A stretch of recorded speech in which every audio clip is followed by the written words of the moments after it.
Hello, and welcome back to Parley. This prompt was written by Vamper. Hope you'll enjoy listening. It's about some Arknights analysis paralysis. Vamper says, Arknights welfare characters. There's a lot of them. Share some thoughts on these units I'm about to list, and their archetypes as well, if you have time. Maybe recommend one of them to be the first unit, i.e. 2.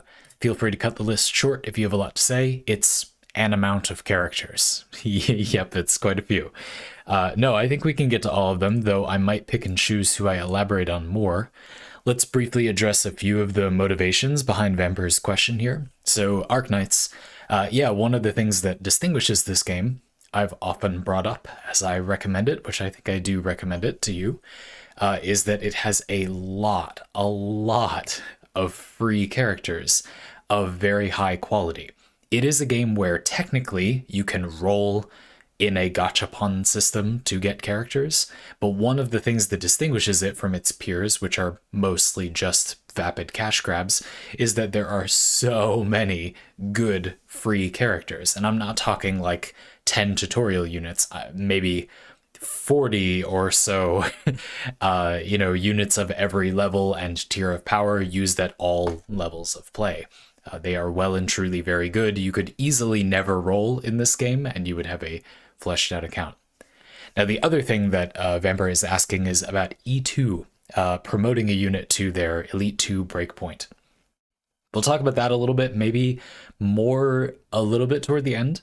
If you don't play Arknights, something you might find interesting about this parlay is seeing a little bit of what might go into deciding which game pieces you'd like to progress. That can be sort of interesting. I think this is something that isn't discussed a lot in reviews of games, for example, but is sort of more meaningful than a lot of other aspects of gameplay because it will be what you are spending your time thinking about if, like Vamper and I, you have some of the analysis paralysis. Vamper, I'm not trying to diagnose you. I just have the same thing going on most of the time. So anyway, I've prepared a little... Yeah, there we go. And we're just going to start from the top. First is Siddharoka. Vamper has written some of their own notes on the unit, and I'll add my own. Siddharoka here, an arts fighter with self-healing and some attack speed. I would say the thing that distinguishes Siddharoka is that she has a healing ability. She has some sustain abilities. I have some criticisms. First of all, arts fighters. They have some arts resistance. They take significantly less arts damage. They're block 1. Another thing is that I'm not going to tell you which because it might be a little bit of a spoiler for some people, but arts fighters uniquely, there is one moment in the story campaign where you need to promote a certain specific unit to Elite 2, and they are, when you do this, an arts fighter. And let's just say they're pretty good. So this archetype is uniquely a little bit power crept just innately in the game. To put it a different way, you get another welfare unit, which you have to promote to Elite 2, and they are an arts fighter. I think arts fighters get, at Elite 2, they get a bump in arts resist from 10 to 15. Arts resist is a % reduction on incoming arts damage in this game. Yeah, block 1, I don't love this. It is absolutely a thing in Arknights where you can sort of put a melee unit next to another melee unit and have them sort of help attack a unit being blocked by another melee unit. So it's okay if a melee unit has low block, but they're meant to kind of hold the line. They can be combined with a unit with higher block and just contribute damage. That's okay. I think that Siddharoka is a little confused in that archetype, though. She has 2 skills which provide sustain, but she wouldn't likely be taking that much incoming damage in the sense that she is a block 1 arts fighter. Now, dueling a unit that does a lot of arts damage, maybe that would be a niche where she would make a lot of sense. It is something that arts fighter that you have to promote, that I'm avoiding the name of, that unit is also very good at the arts damage duelist thing. Finally, while it's rare for a unit in Arknights to have self-sustain, and be kind of like a melee unit, you put them on the ground, they maybe hold the line self-sufficiently because they heal themselves. Siddharoka has block 1, which is not good for that, and also has healing skills which do not have 100% uptime. They have significant downtime. So we have a big chunky heal, This doesn't have good uptime. And her skill 2, which is really what I'd focus on. This does give her very good health regeneration while it's active, but it has only about half uptime at skill level 7. So for a quite meaningful amount of time, if she's trying to hold a lane, she isn't going to be sustaining herself at all. Therefore, I do not think this unit is particularly good generally. Unfortunately, I think arts guards are an interesting archetype, but I don't think this is a particularly good one. I'm just quickly scrolling to make sure I don't forget anything I looked at before. I'm not going to read the summary from Game Press. I'm just looking at their abilities here. I guess just a brief word on this passive since you mentioned it. Yeah, this source of attack speed is kind of nice. I do think defeating 7 enemies is a not insignificant activation condition. I guess it would be 5 because you can get all the copies of her since she's a welfare unit that you get for free. But I don't think this is super significant, especially because the skill you're likely going to be using, according to me, reduces her attack range, meaning that she's gonna have to block enemies directly to attack them. Remember I was saying before, you could have her stand like at a 90-degree angle to another melee unit blocking, and then she'll contribute attacks to them while they're blocking incoming units, but she can't do that while using the skill that does anything, I guess I would say. So I don't know. I think this is hard. So Sidoroka, I'm going to say no. In fact, out of all of these, I would least recommend Sidoroka by a significant margin. The rest of these units, I think I would tentatively recommend if you want, and I'll try to say how. But Sidoroka was a good start. Shalom. He's an arts protector. These are block 3 units that do arts damage when their skill is active. Shalom is the welfare from Crimson Solitaire, Phantom and Crimson Solitaire, which is the Integrated Strategies 2 mode. I'm a little iffy on the promise of these units. So each of the Integrated Strategies modes, which is kind of like a run-based roguelike, if you will, game mode in Arknights, well, there's a lot of rewards in them. It's a big mode. But the promise of each of these welfare units is that they get a buff if they're used in that mode. Now, Shalom gets some pretty significant attack speed from this mode.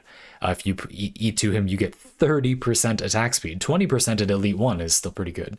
Remember, if you use him in Phantom and Crimson Solitaire, and you recruit him at the beginning of a run, well, unless you take a certain starting squad formation, he's going to be Elite 1 when you first recruit him, so it's maybe better to focus on the Elite 1 benefits. 20% attack speed is pretty good, though. So, okay, that's good. I'm not sure I would invest the resources in a game mode that pays out a lot of resources right back into a unit that is primarily good in that game mode, but we'll have to see if it feels he's only primarily good in that game mode. As other passive, 20% chance to reduce target's resistance by 25%. Interesting, he enables his own damage. Now 20% chance for 3 seconds. It might not sound that good, but he does have a lot of skills that let him attack really rapidly. You remember that attack speed. And then his skill 1 gives him an attack interval reduction, which reduces his base attack speed. Attack speed and this are separate multipliers, so he attacks a lot faster. Attacks all blocked enemies. And then his skill 2 hits a whole bunch of little times rapidly. He loses HP per second, his attack range gets larger, he changes to firing rapid fire attacks with lower damage at random enemies in range. If you fire 6 times with every single attack, yeah, you'll probably do the arts resistance thing. So he would increase his own damage substantially when using these skills.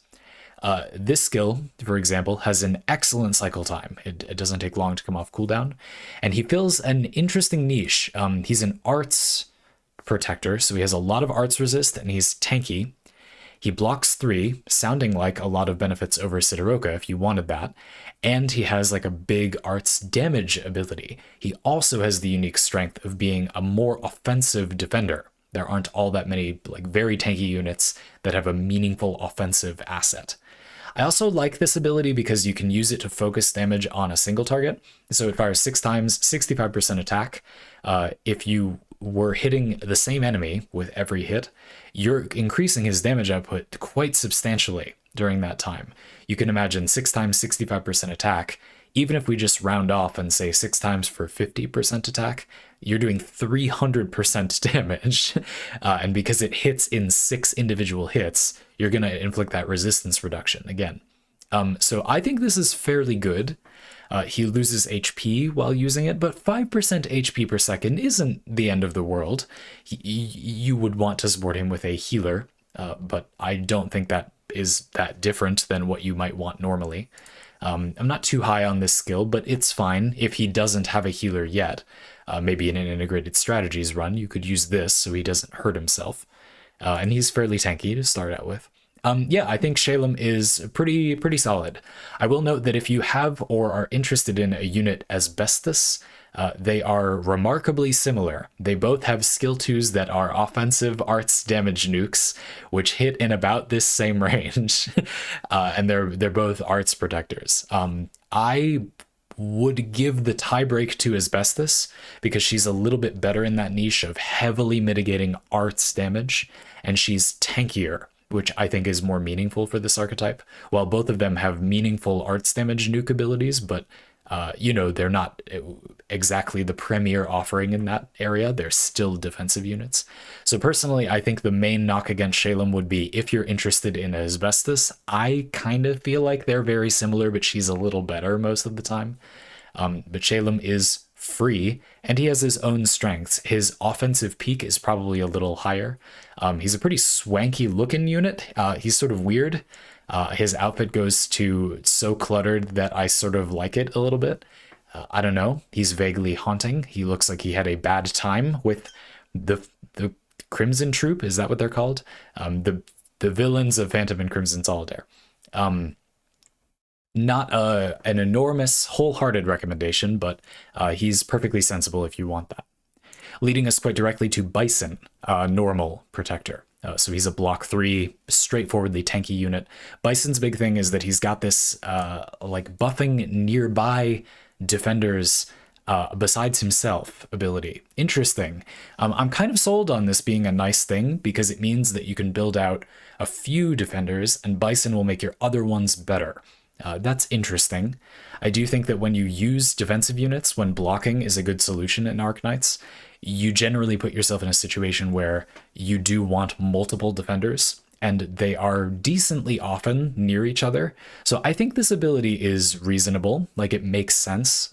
This reminds me a little bit of, it's like Quora, a 4-star defender that is known for being really tanky. She's got a self-sustaining skill. She stops attacking, she gains a bunch of defense. It's got kind of bad cycle time, very similar to this. But that one heals her, and this one gives nearby defenders more defense.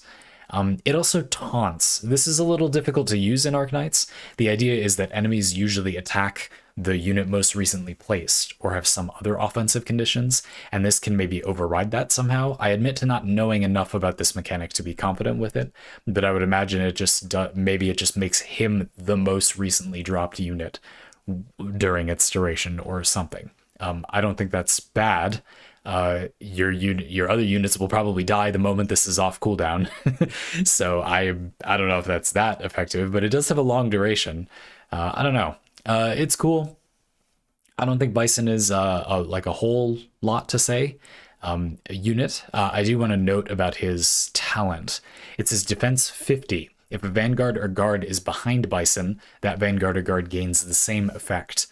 Something that's often brought up is that because defenders don't have any range, when it says behind Bison, well, you could just face Bison away from where you wanted your Vanguard or Guard, or, the enemies are going to come. You make Bison turn his back to the enemies. This doesn't affect his effectiveness at all, but then you can put the Vanguard or Guard you want to gain the tankiness in front of him, and they'll get the benefit. The problem is, it's just very small. At Elite 2, and he's a welfare, so you'll have all the copies, it's 70 defense. That just isn't that much. It is a flat amount of damage reduction. Defense isn't a percent reduction, but a flat reduction in Arknights. So yeah, it can add up. I'm imagining a Vanguard, basically. A unit that wasn't already all that tanky, maybe your Texas or Fang or Vanilla or someone. A normal sort of Pioneer Vanguard that's block 2 that a lot of units will build up against. And maybe early on you drop them in and then Bison makes them a bit tankier. But the positioning is a little weird to me. I guess what you could do is have, there's two places you need to block. Put Bison on one of them and face him toward the wall, like sideways, and then put the Vanguard on the other one facing forward or wherever, and then Bison will be, in front of that Vanguard because he's just looking at a wall. So you can definitely get the benefit out of this by placing him facing weird directions, but I don't think it's to be overestimated.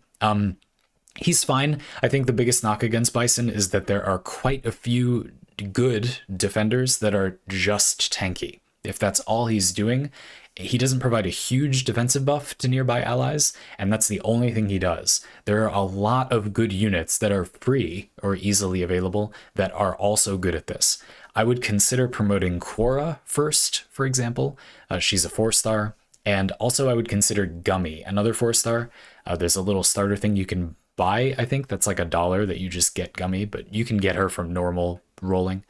I would recommend promoting Quora and Gummy first. They're cheaper, and I think they're basically better, but Bison wouldn't be a bad option if you wanted basically another Quora.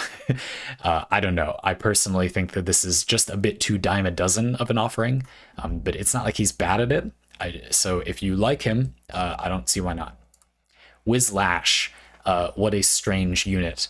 This is an instructor guard. These are whip users. You couldn't tell from her appearance, that have this like two-sized range. Great. You know what I mean. They can attack a little bit ahead of them. Generally, instructor guards' theme as an archetype is that they're designed to be put right behind another melee unit that's blocking a bunch of stuff. And you can see that Whizlash quite quickly digs into that with her talent. It says, when deployed, all melee allies with 3 or more block get 8% attack speed and 14% defense. Pretty cool if you have a lot of high block units, mostly defenders. 8% attack speed is nice, 14% defense, and it's a universal buff that's on all the time. It's easy to look at this and feel like it's kind of minor, but a lot of supportive effects like this, if it was twice as big and on a skill that had a cooldown, it had some downtime, I think people would think of it as being better because it looks like a bigger number. But in reality, I think this is actually somewhat significant, though you don't get a huge boost if you don't bring her to, high Elite 1 or Elite 2. Anyway, this is an interesting archetype. I think this is an interesting unit. Her first skill is her talent goes to 2.7 times the benefit at level 7. And melee operators with less than 3 block gain half the effect. So all of your melee units get half of the effect, of almost 3 times the effect. That's pretty good in my opinion. That's big. Now the cycle time isn't that great, but it does mean you get a pretty big attack speed buff. That's kind of rare. There's not all that many of those in the game. Pretty interesting. I think that's not a bad skill 1. And then her skill 2 also makes her talent a lot stronger, but gives her attack range +1, pretty long range for a melee unit, 4 tiles out.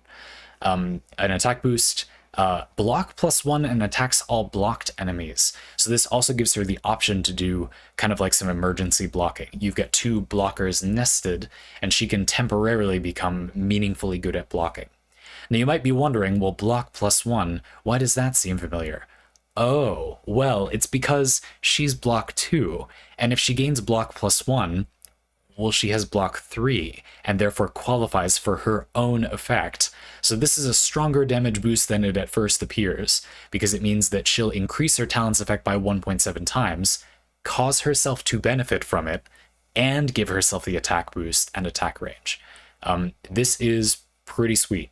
It's got a long cycle time, though. Really, really long. The cooldown is like 60 seconds, and the initial skill points are pretty bad. But this would be more of a panic button ability in my mind. The supportive approach, maybe you're going more for her skill 1, which is a much better cycle time. But her skills don't have amazing uptime. That would be the criticism. I actually don't know what her module is, so let's read it right now. This is the instructor module that means when they attack enemies they're not blocking, they do more damage. Remember, that'll be another multiplier with her skill 2.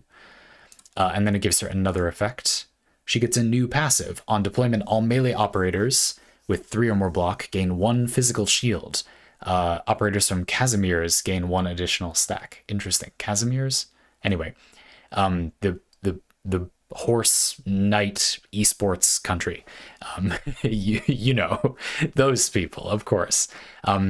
Interesting. Melee allies with 3 or more block get 1 physical shield. I think my concern is that this is mitigated by the fact that almost every unit with 3 or more block is very tanky, and therefore mitigating 1 time they take damage is not all that significant. That being said, the level 1 effect is really good, and it's really cheap, so not really a loss there. This is pretty cool. I also think this archetype is pretty bad for the most part. Like, most of the other ones are not like way better in my opinion. Yeah.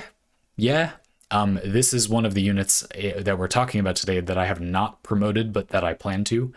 This would be the first one that I would say, yes, big thumbs up. Maybe not your first Elite 2 though. Flamebringer, oh boy, he do be edging. Don't cut yourself on that edge, my guy.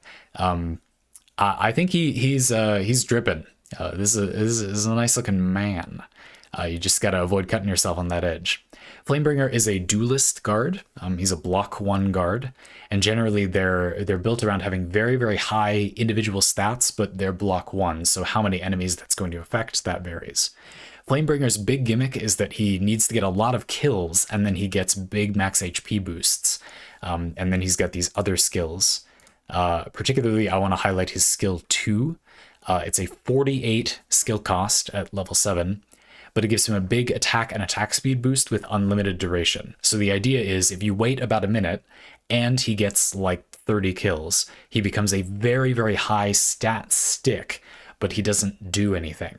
He's also a little similar to a unit named Platinum. She's kind of like a ranged version of this. You leave her on the field for a little over a minute. She has very high overall damage output and range. They're kind of like a higher stat total version of their archetype with no abilities. You could think of it that way. He does have a skill 1. It's just a power attack ability. It does have an HP restoration effect. If you wanted the healing thing from Sidoroka earlier, this is probably a better version of that, in my opinion. I was saying you're looking for a unit that will hold the line and sustain their health. Well, he actually does that. He, every 4 attacks, restores his health by 7%. That's not bad. That's not terrible. And these power attack effects are okay. Let's see if it gets much better at Mastery 3. It does lose 1 skill cost. This is attacking enemies, so it's, yeah, like every 4 attacks. That's okay. The biggest knock against units like this is they're very replaceable. There are lots of units in the future that you might find it's pretty much the same thing, but this is just worse. So I think that's a... let's look at the module. He has that, the duelist guard thing where they get like an extra life. So when he dies, he recovers all his HP instead, and then he gets a big attack speed boost, but his max HP is lowered this time. I wonder if he still has his flat HP boosts from his passive. Anyway, you also get a little attack speed from the module. That's neat. Also, when you level up the module, his max HP increases when enemies die near him, not only to him. That's interesting. I'm not sure if I entirely care about that much, but it certainly means it will happen in all likelihood. And you also get more HP for the stacks, 30 times multiplied. So going from 50 to 70 HP per stack is actually pretty big. 80, he'll have all his potentials. He gets a little attack speed. Yeah, this is okay. I don't know. He's fine. This is probably a maybe from me. You like him, go for it. Yeah, particularly, I'm actually pretty excited about this niche, the self-sustaining thing. He is only block 1, but what are you gonna do? So I don't know if you're interested in a kind of self-sustaining unit like this. There aren't too many of them. Bruisers who can do quite a bit of damage, kind of hold a lane, maybe with not too many enemies coming in by themselves, and sustain their own health with no medic, but you also can heal them. That's not that common. So if you want that, sure, this isn't so bad. Go figure. Granny. This is a Charger Vanguard. Charger Vanguards are They generate DP, so they let you deploy other units faster, and they all do it in different ways. Charger Vanguards don't give you any by default, but if they get a last hit on an enemy, you get a deployment point. And when you undeploy them, they fully refund their original cost. So rather than refunding only half their cost, if you take them off the field, you get it all back. I think this archetype is very good. Even before talking about what Granny is doing, this archetype is gas, because they're basically free. They don't cost anything to deploy. You get it all back when you undeploy them. And if you get even 1 or 2 kills, you paid literally 0 deployment points to hold the line early in a mission and speed up your deployments after that. I think this archetype is extremely good just on its face. Even a very bad version of this archetype that can survive a few hits would be graded rather highly. So this is sort of already a yes. She would have to be actively bad for me to say no. And she's not actively bad at all. She gives Vanguards physical dodge, including herself. She helps herself stay alive, and her skills are defensive, as you might have guessed from that prelude. She does have a damage buff as one of her skills. She doesn't attack ahead of her, but she gets attack and defense, block +1. Chargers have 1 block normally, and she'll attack targets equal to her block number, hitting any targets in attack range, which is small. Now, this skill has bad cycle time. It takes a long time to charge back up, but the initial skill points are really good, and you'll just undeploy her after she's done doing this. So it's great as far as I'm concerned. She even has the Charger Vanguard module that makes her get 2 DP when she gets a kill instead of 1, and you refund the current cost when retreated. That is, even if you redeploy Granny later in the mission as like an emergency blocker or to help do damage, undeploying her then still refunds everything instead of just her initial deployment cost. That's really good. And it makes the physical dodge higher. Yes, good. Though there are a lot of like perfectly good Vanguards, and while she is a good archetype and has good abilities, they do nothing whatsoever that is unique. You could think of it that way. So in some ways, this is a lackluster recommendation, because you could build many other Charger Vanguards and they aren't really doing anything different. But a perfectly serviceable option that you get for free. The physical dodge is nice. Good. Yeah, good. Tomimi, weird, super weird unit. She's a single target or core caster, doing arts damage with no particular frills, and she has the module that core casters get, where they gain a skill point when their attacks hit an elite or leader enemy. This can be a pretty cool module. It can give their skills better cycle time. But her actual effect when you use her skills is very unusual. She basically becomes like a melee range unit. She can only attack the tiles right in front of her. It's probably better to show it in this weird little formation. And she does physical damage. The immediate question for this unit is why? Why not use an archer or a marksman or a guard to do physical damage in a short range? Why would you choose a caster to do this? So let's see, what are the abilities? 60% attack speed. Okay, that's a lot of attack speed, I suppose. It's good uptime. Her skill 2. It says each attack at skill level 7 has a 70% chance to randomly trigger one of the following effects. Stun for 1.2 seconds, that attack does 190% damage, or that attack does AoE damage. At Mastery 3, I wanted to note, it becomes a guaranteed chance per hit. The cycle time's okay. It's about half uptime, and it starts with a good amount of initial skill points. Remember, this is only basically right in front of her, but she does have a decent chance on hit to stun every attack. That's good. Do a lot more damage. All of the effects are good. It's a little unreliable for me, but sure. I mean, if about every third attack does a 1.2 seconds, how does it go up? 1.6 seconds stun. Jeez. That's pretty good. You just have to make sure she can actually hit things. Enough of the time, I have found this difficult to get to work. It's hard to find positions. As I'm imagining, Tomimi is a unit that I think is pretty interesting. This ability sounds pretty fun to me.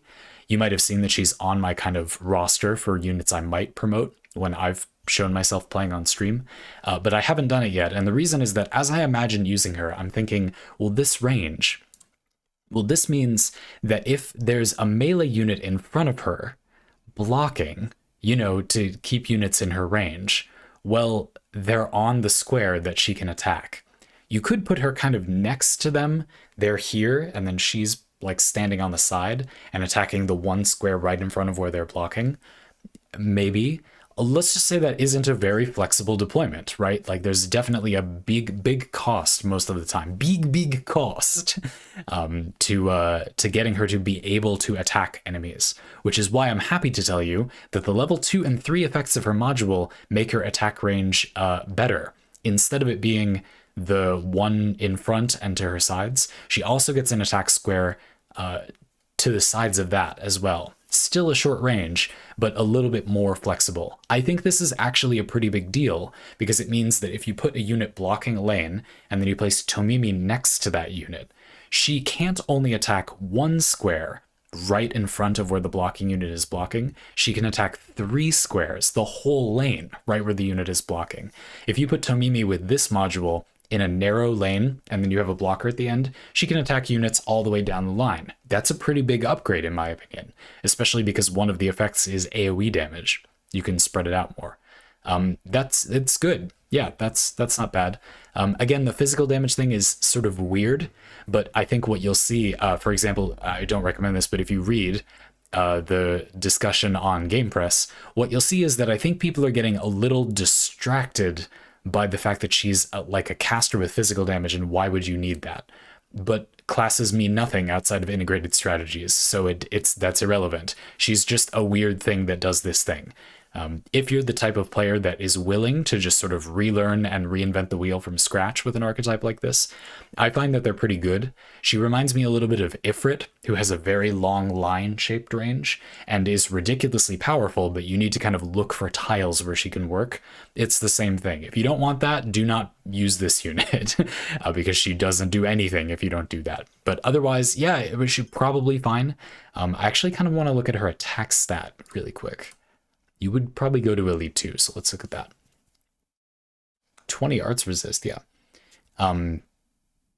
Yeah, this is okay. This archetype is medium in cost, but her attack interval and attack stat are pretty good, perfectly fine for this archetype. So I don't think you're going to need to worry about the damage that much, but that's just the eyeball. You'll also note that she gets a big attack boost when her skill is activated. And so that makes up for it quite a bit. You do get some damage benefits, some burst damage, on top of the fact that she has that shorter range. So if you're up for the weird positioning thing, yeah, go for it. I'm a little iffy without her module, though. I would be prepared to go to Elite 2. Fallenic. This is a medic that has the ability to attack as well. This is one of the medics that can do damage. She has a skill 2 that lets her become a healing, mortar turret. She fires offensive shells at enemies that do area of effect damage, but also heal in an area of effect. This is really good in theory. It means that she's doing very good overall output. If you need the healing and the damage at the place that she is shooting, then she's performing the role of 2 kind of operators at the same time. She does get a damage bonus. Great, when doing both of those things. Now, her attack isn't very good. She has a low attack stat, and she attacks slowly. A lot of medics do. And so don't get too excited about, oh, you can be a full offensive unit, and also you get a full medic. Well, yeah, okay, medically, maybe this is about the same as a lot of whatever okay medics. But offensively, this is underwhelming. She's kind of like a middling splash caster, AoE caster, already not a great archetype. But that's okay. Fallenic is a unit that I've used a good amount. I think that having medics that are offensive is often adequate. You often don't need huge nuclear amounts of healing in Arknights, and so having a medic that provides offensive benefits is cool. In theory, lines up with something that can be good in this game. Her skill 1 is also noteworthy. You called it out. You said a medic that gets healing range, notably less than Ansel, who's a free 3-star. Also, the ability to damage enemies. She does have the range extension thing, but I think like Ansel, they're both kind of mediocre. They don't do anything else medics, and Ansel has longer range during the skill activation. This duration might be better, like the uptime might be better. I'm not sure that matters that much, but that just occurs to me.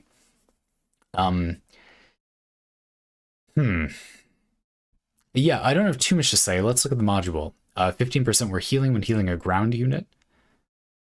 And she's also got a passive that is a little weird. It says gain status resistance, so she gets less stun, cold, and freeze duration when they happen to her. They still happen, but they last 50% less time. I don't think this effect is very good, if you can't tell. But if everyone gets frozen, she comes out first and then heals people. I guess that's okay. And then it says 40% damage less taken from environmental effects. Other allies within range take 25% less damage from environmental effects.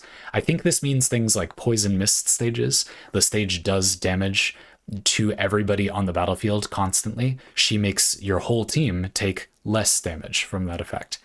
That's interesting. A lot of the time, I think the better solution to those stages is more healing, but she is a medic. Sometimes I would reach for Perfumer, who gives health regen. And she's a 4-star unit, so she is essentially free. You will have a copy of her before long. And I do think I would reach for Perfumer over Falinic for that.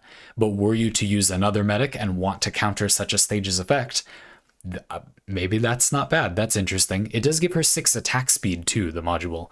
I've been looking at this more. Modules usually give like some HP, some attack. That's fine and all. The unit maybe scales with the attack a lot of different ways. It can add up. It might seem small, but I particularly think it's worth noting when they get attack speed. Little can go a long way.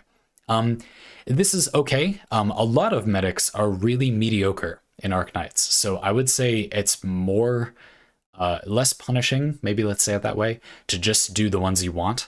And it's not like she's bad. What's his skin? Oh, that's cool. Okay.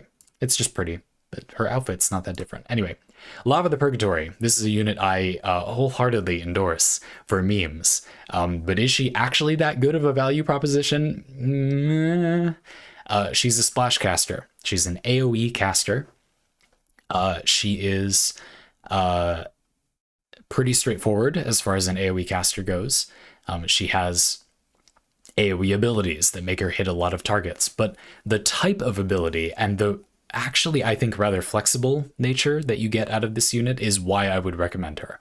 So yeah, her skill 1 is just a damage buff, but it also extends her range by 1 tile, and it lets her attack 2 targets. Now, there's a bunch of targets. Her attacks do area of effect damage. You attack 2, everyone takes double damage that gets hit by the attack. This is subtly pretty powerful. Now, their attack speed is really bad. That doesn't change that. But we're going to come back to the 1 tile extension thing in a minute as well. This would normally give her the normal range of like a marksman sniper, the 3x4 square range. But there's another trick up the sleeve of this effect.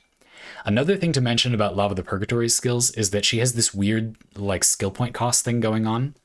All the skills have high skill point costs, and the initial skill points seem really bad, but that's because she has a talent that gives her a lot of initial skill points. There's a bit of a gotcha on this, though.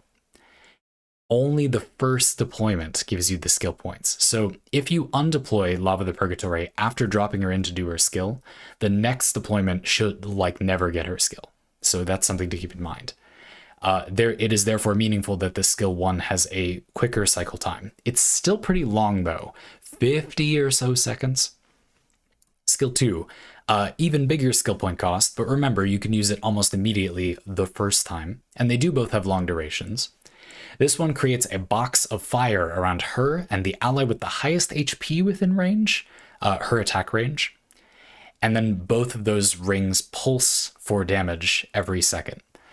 This is an interesting one. It is very good total damage, but it's very long, and the damage in each moment isn't very high. So you need to hit many locations at once. It can affect a lot of the battlefield, but you need that for this to be good.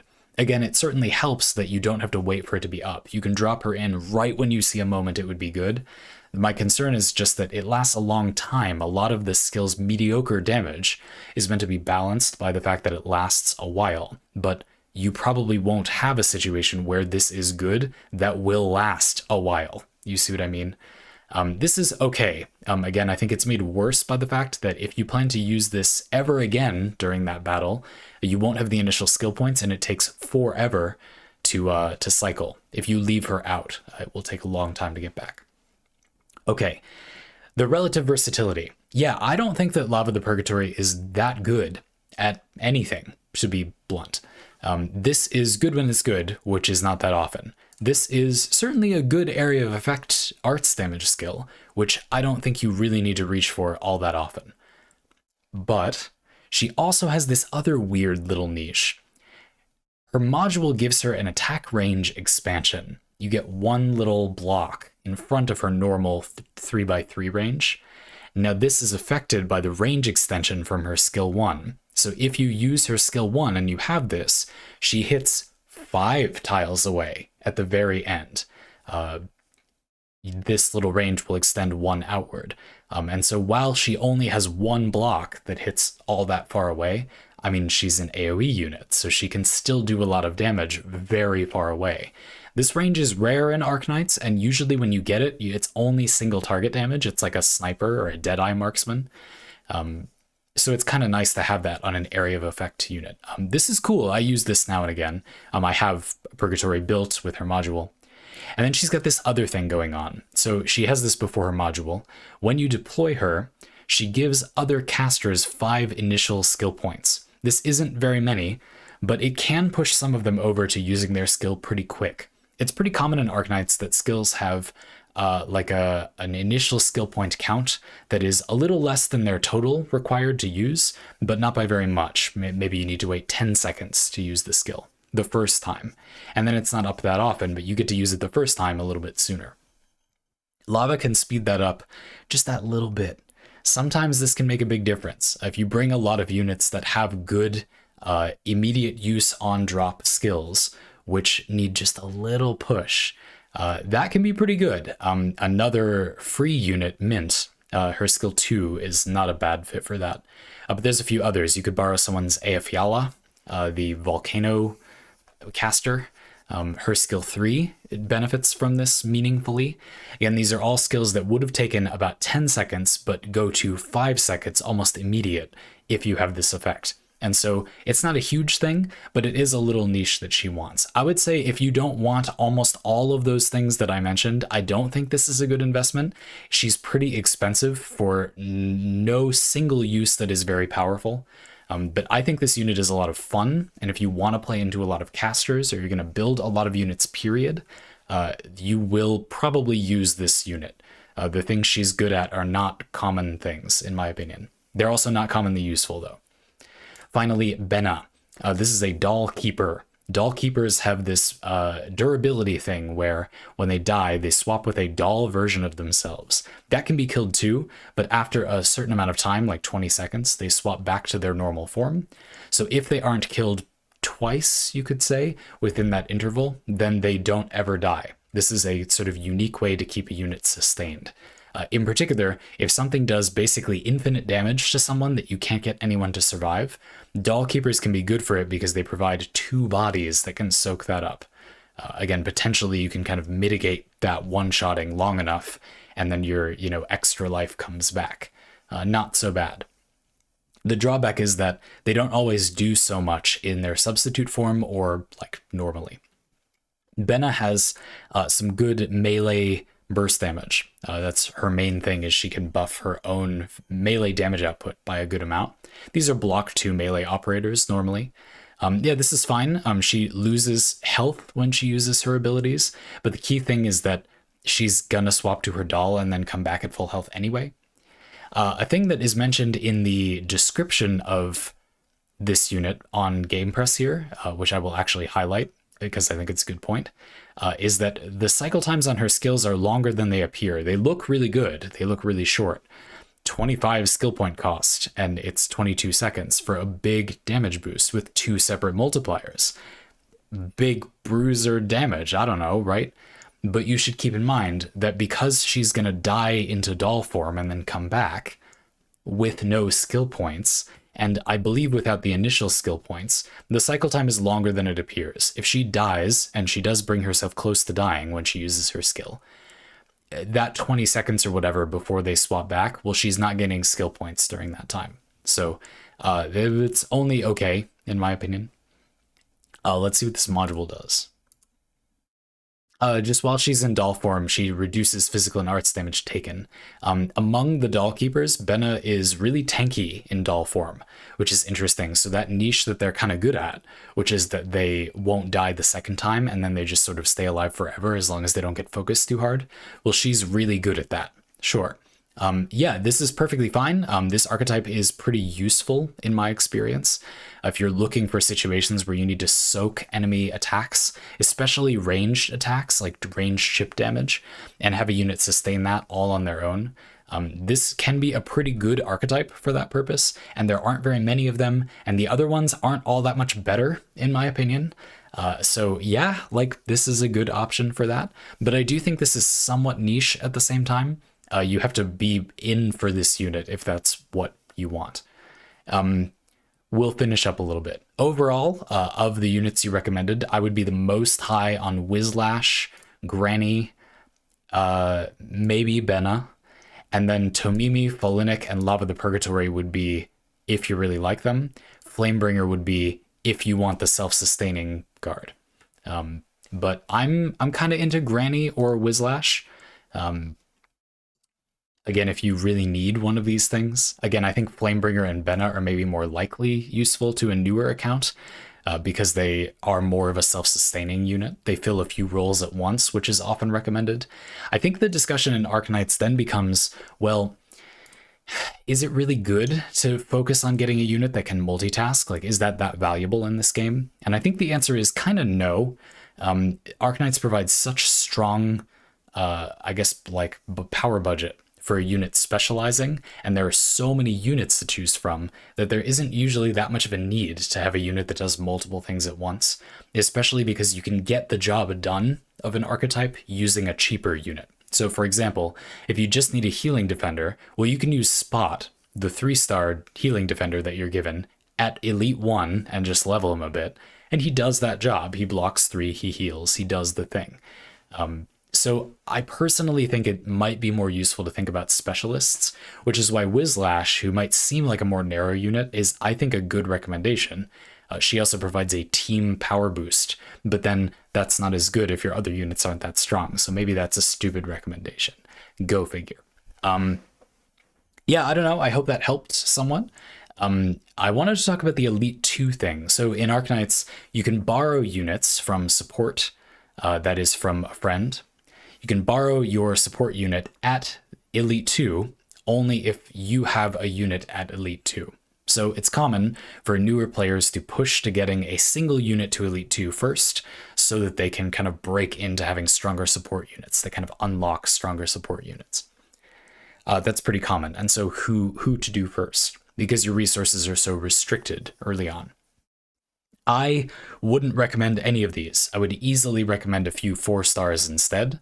I think Myrtle has endured as one of the better recommendations.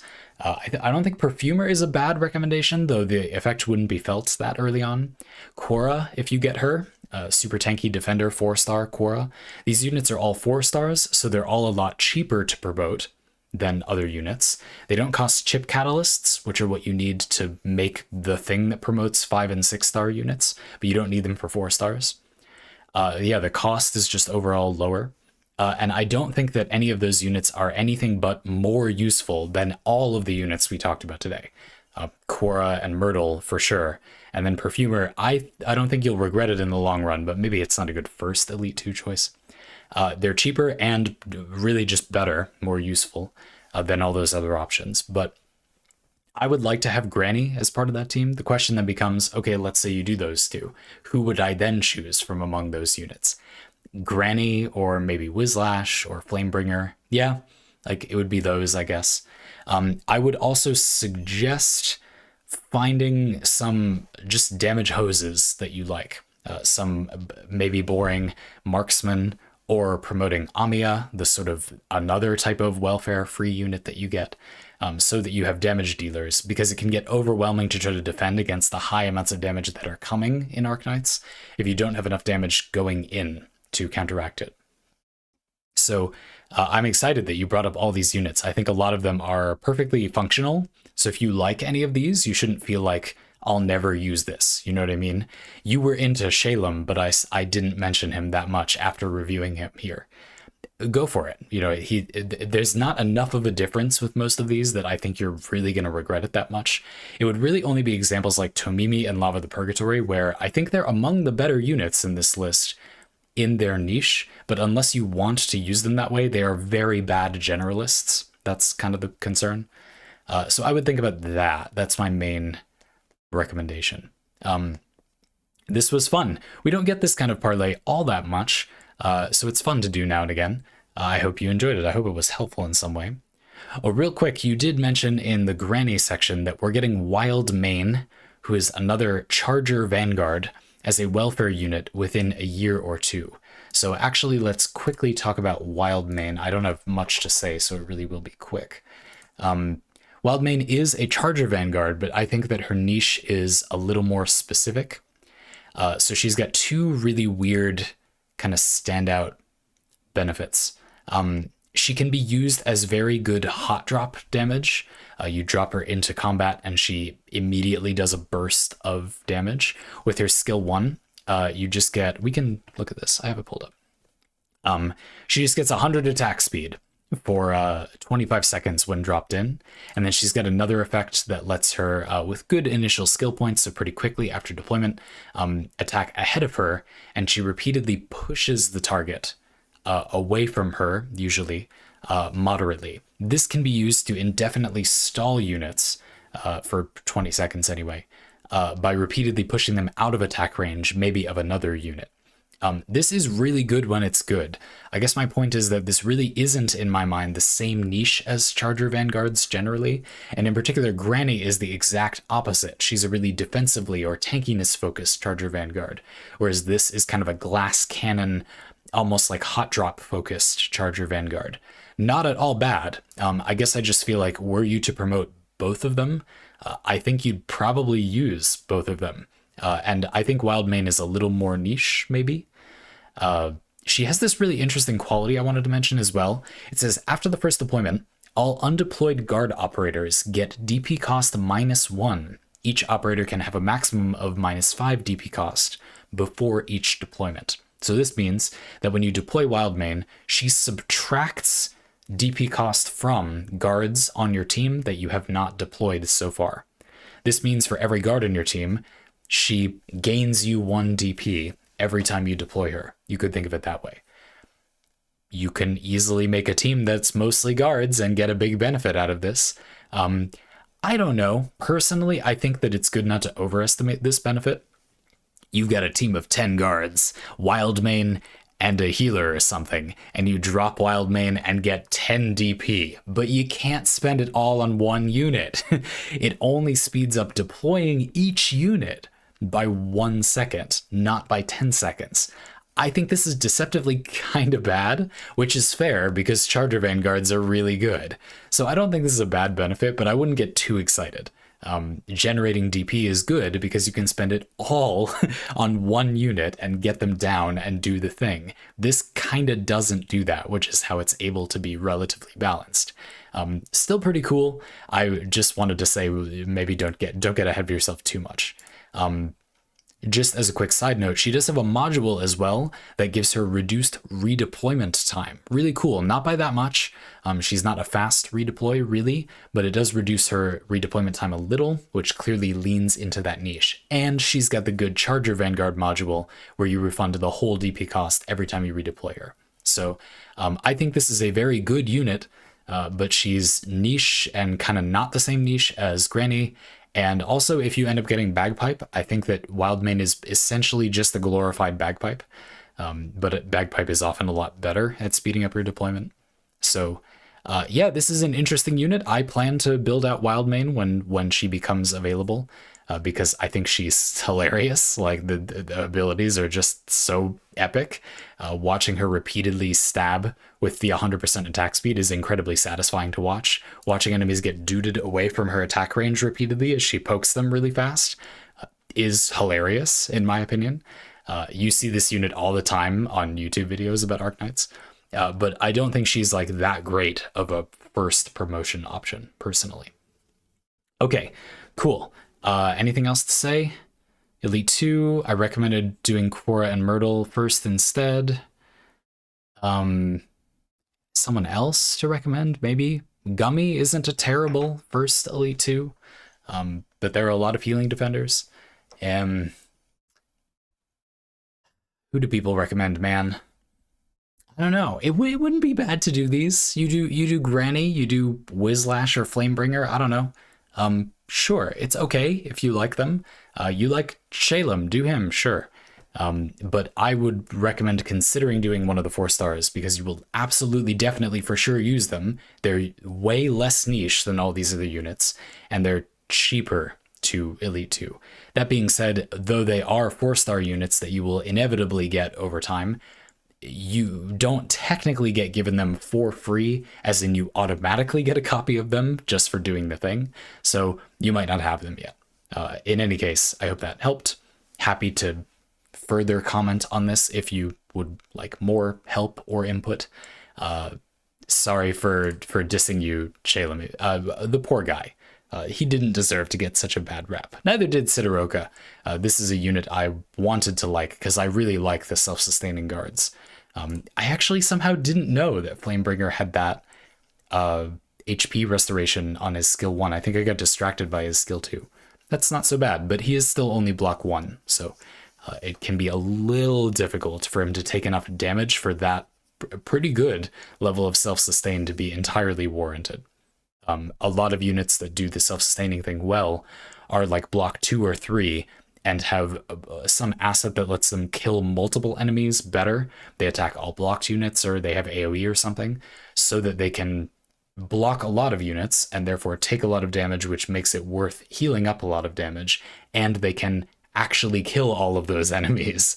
Flamebringer can't do that because he will only be blocking one of them, but he might finish them off quickly enough in a row, I suppose. I don't know.